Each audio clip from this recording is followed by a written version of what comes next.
स्वागत है आप सभी के पसंद यूट्यूब चैनल राय एजुकेशन में। 2000 भर्ती रिटर्न सबमिशन पर दूसरी बार मैं ये बात कर रहा हूँ।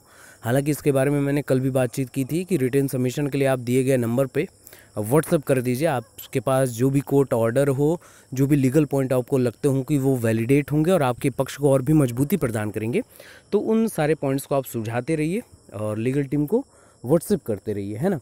तो उसी क्रम में आपके द्वारा कई महत्वपूर्ण ऑर्डर्स, कई महत्वपूर्ण पॉइंट्स, इतने ज़्यादा वैलिडेट पॉइंट्स हैं। और एक पॉइंट जो है जिस पे मैं बहुत ही ज़्यादा गंभीरतम रूप से बात करूँगा, इसके बारे में मैंने चाहे डबल बेंच हो, सिंगल बेंच हो, हज़ारों बार बोलता आया हूँ और आज बहुत अच्छे से एक बार मुझे याद दिलाया एक अभ्यर्थी ने, तो उनका बहुत तहे दिल से धन्यवाद।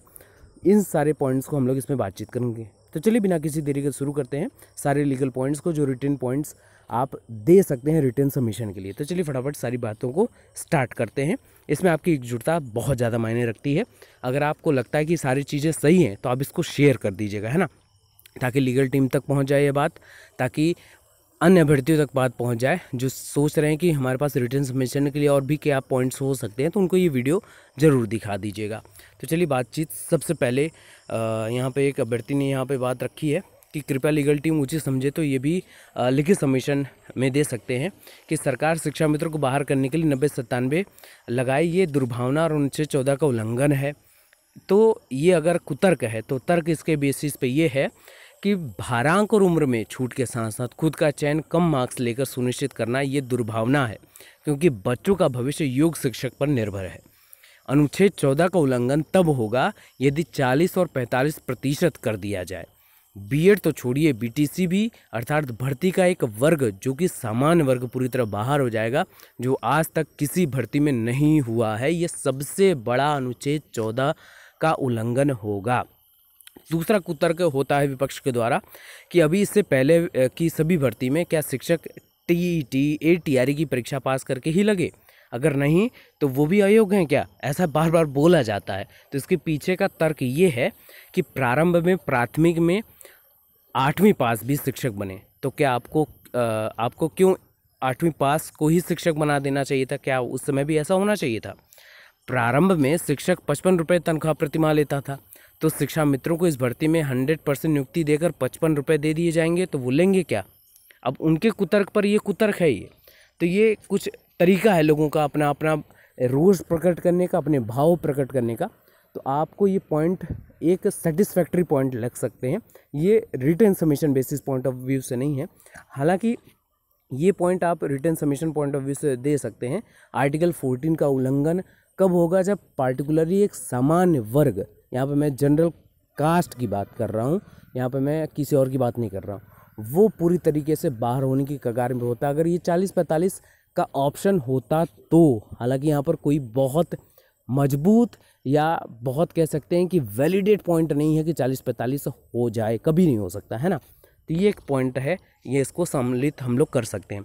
आते हैं नेक्स्ट। यहाँ पर बहुत अच्छे से ये एक्सप्लेनेशन है। सबसे पहले तो जैसा आपको रिटेन आर्गुमेंट में ये समझाना होगा कि शिक्षा मित्रों को मिलने वाला भारांक 25 अंक नहीं है, बल्कि 25% है, जो कि 150 नंबर की परीक्षा में 62.5 नंबर के बराबर है।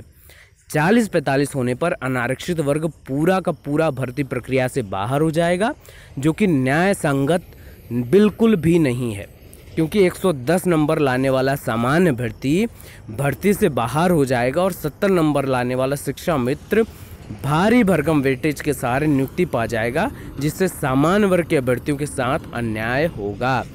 जज साहब को शिक्षा मित्रों के वकीलों ने भारांक 25% न बताकर 25 अंक बताए। इसको मैंने दसों हजारों बार ये मैंने बात बोला है कि इस बात को रखा जाना ही चाहिए। एक लाइन ही तो बोलनी है कि महाराज आपके द्वारा ही बोला गया है कि प्रत्येक 4 वर्षों में 1% का भारांक यानी मैक्सिमम 25 अंक हम दे सकते हैं, लेकिन यहाँ पर 25 अंक की आड़ में 62.5 अंक प्रदर्शित किया जा रहा है, थोपा जा रहा है, जो कहीं ना कहीं वैलिडेट नहीं है।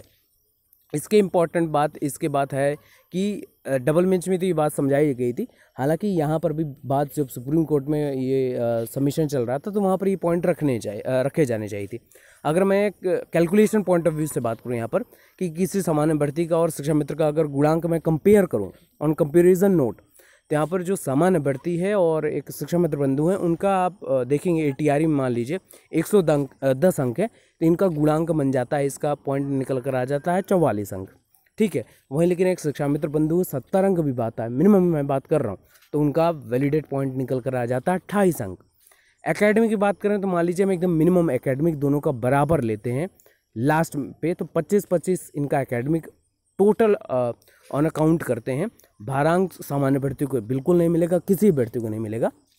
और वहीं शिक्षा मित्र बंधु को 25 अंक का 25 यहाँ पर अंक बोला जा रहा है। अब अंक भी अगर मैं यहाँ पे बात करूँ तो गुणांक 69 और यहाँ पे गुणांक 78 हो रहा है।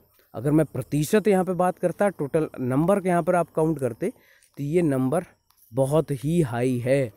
इस रेशियो से भी अगर आप इसको कैलकुलेट करते हैं तो यहाँ पर ज़मीन और आसमान का फ़र्क आपको देखने को मिल रहा होगा। अब आ जाते हैं सबसे इम्पोर्टेंट पॉइंट पे, जिसको हम लोग को समझने की ज़रूरत है। तो सबसे मजबूत पॉइंट की मैं बात कर रहा था, संयुक्त लीगल टीम को ये पॉइंट भी रिटन सबमिशन में शामिल करना चाहिए। इससे 60-65 और भी मजबूती मिलेगी 60-65 को। इस पॉइंट के बारे में मैंने कई बार दफ़ा बात की है, जब डबल बेंच में हमारी सुनवाई चल रही थी, उस पर भी इन पॉइंटों को मैंने कई बार रिपीट किया है। On a repetition note, index act जारी किया गया था, है ना, आपका नीति आयोग ने स्कूल एजुकेशन क्वालिटी इंडेक्स जारी किया था। और इस इंडेक्स में एक बात सामने आई थी कि देश के राज्यों में स्कूली शिक्षा में काफ़ी असमानता है, काफ़ी ज़्यादा डिफरेंस है। स्कूलों को कई मानकों के आधार पर स्कोर दिया गया। उन स्कोरों के आधार पर अगर बात करें तो केरल जो आपका स्टेट है वो शिक्षा की गुणवत्ता के मामले में टॉप पर है, ठीक है। वहाँ पर 100 आउट ऑफ 76.63 स्कोर उनको मिलता है। फिर वहीं बात करें दूसरे नंबर पर आपका राजस्थान था, जिसको 72.86 का स्कोर मिलता है। इसके बाद तीसरे नंबर पर कर्नाटक 69.65 स्कोर के साथ 100 आउट ऑफ। लेकिन अगर मैं इस टॉप लिस्ट में एकदम लास्ट या फिसड्डी कह लूँ, बुरा नहीं लगेगा किसी को, सबसे फिसड्डी स्तर पर है उत्तर प्रदेश। इनको टोटल 100 आउट ऑफ 36.42 का वैलिड स्कोर मिला है। अब आप खुद कंपेयर करिए टॉप और बॉटम में। ये हुआ कहाँ से है? ऐसी ही अनदेखी, ऐसे ही न्यायिक प्राधिकरणों के चक्कर में फंसा हुआ, दया याचिका के चक्कर में सारे क्रियाकलाप हुए हैं। और ये सारे पॉइंट्स को हमने डायरेक्टली नहीं बताया, ये सारी चीज़ें आप खुद रेफरेंसेस हैं। मैं यहाँ पे ये चार्ट शो कर दे रहा हूँ, आपको टेलीग्राम ग्रुप में भी अवेलेबल करा दूंगा और व्हाट्सअप ग्रुप में भी अवेलेबल करा दूंगा, वहाँ से आप इसको चेकआउट कर सकते हैं। सबसे इंपॉर्टेंट बात है कि रेफरेंस पॉइंट अगर मैं दिखाऊँ तो reference year performance large state के कंपेरिजन में अगर बात करें तो पहले नंबर पर यहाँ पर देख सकते हैं केरला है, 76.63 का वैलिड स्कोर इन्होंने लिया हुआ है। नीति आयोग की रिपोर्ट है, कोई फर्जी वेबसाइट की रिपोर्ट नहीं है और कोई फर्जी इंस्टीट्यूट की रिपोर्ट नहीं है। यहाँ पर एकदम लास्ट में आप आते हैं, on 20th number state rank 20वीं है उत्तर प्रदेश, इसमें 36.42 का यहाँ पर स्कोर है। अब यहाँ पे समझ सकते हैं कि स्कूली शिक्षा का ये स्तर इतना निम्नतम क्यों है, क्योंकि अभी तक दीमक की तरह लोग शिक्षा व्यवस्था को खोखला करते आए हैं, सिर्फ और सिर्फ दया याचिका के सहारे। तो यहाँ पर माननीय योगी आदित्यनाथ जी का, बेसिक शिक्षा राज्य मंत्री जी का, ये लोग ऑन RT एक्ट के बेसिस पे चाहते हैं कि स्कूली एजुकेशन को सुधारा जाए। सुप्रीम कोर्ट ने कई बार ये बात कही है, तो उस बेसिस पर ये पॉइंट बहुत ज़्यादा मजबूत हो जाता है और बहुत ज़्यादा वैलिडेट कर देता है आपके पक्ष को, 60-65 को, और मजबूत कर देता है। इसको आप ग्राफिकल रिप्रेजेंटेशन में अगर मैं बात करूँ तो यहाँ पर आप ग्राफिकल रिप्रेजेंटेशन में भी देख सकते हैं 20th नंबर पर उत्तर प्रदेश है, और स्केलिंग देख सकते हैं कि किस पोजीशन पर है। इस स्तर को और भी निम्नतम स्तर पर ले जाया जा सकता है अगर ऐसे अंधाधुंध अंधविश्वासी जजमेंट अगर होते हैं तो। लेकिन मुझे उम्मीद है कि सुप्रीम कोर्ट से ऐसे कोई जजमेंट पास नहीं होगा। सारी चीज़ें RT एक्ट के भी बेसिस पे हैं, जो नौनिहाल वेट कर रहे हैं कि बेहतर से बेहतर शिक्षक उनके समक्ष पहुँचे और उनको अच्छे तरीके से शिक्षा का, जो कह सकते हैं ना कि एक गुणवत्तापूर्ण शिक्षा है, उनको वहाँ तक पहुँचाया जाए। तो उसके लिए योग्य शिक्षकों की बहुत ज़्यादा आवश्यकता है और ये पॉइंट बहुत ज़्यादा वैलिड होगा सुप्रीम कोर्ट में रिटन सबमिशन में। तो ये कुछ बेहतर पॉइंट्स रहे और उम्मीद है कि इन सारे पॉइंट्स में कुछ वैलिडेट पॉइंट आपको लगेंगे। तो वीडियो को शेयर ज़रूर करिएगा, और आपको लगता है कि कुछ और आपके पास जजमेंट हैं, जैसे JPSC वाला ऑर्डर है, आपका झारखंड पब्लिक सर्विस कमीशन वाला, MCD का एक ऑर्डर है, सुप्रीम कोर्ट के आनंद कुमार का, और भी कई ढेर सारे जजमेंट हैं, आपका कई हाई कोर्ट्स के जजमेंट हैं, जैसे आपके दिल्ली हाई कोर्ट का है, महाराष्ट्र हाई कोर्ट का है, और ये सारे जजमेंट्स जो हैं ये ज़्यादा और भी मजबूत आपके पक्ष को कर सकते हैं अगर रिटर्न सबमिशन की बात करूँ तो। बाकी उस नंबर पर ज़रूर व्हाट्सअप करिएगा, और आपको लगता है कि आप नहीं कर पा रहे हैं तो कमेंट सेक्शन में कमेंट करके बता दीजिएगा कौन कौन से पॉइंट आपको लगते हैं कि रिटर्न सबमिशन में इसको जगह मिलनी चाहिए। बाकी बने रहिए, सारी लेटेस्ट अपडेट आपको मिलती रहेगी। Best of luck, thank you so much.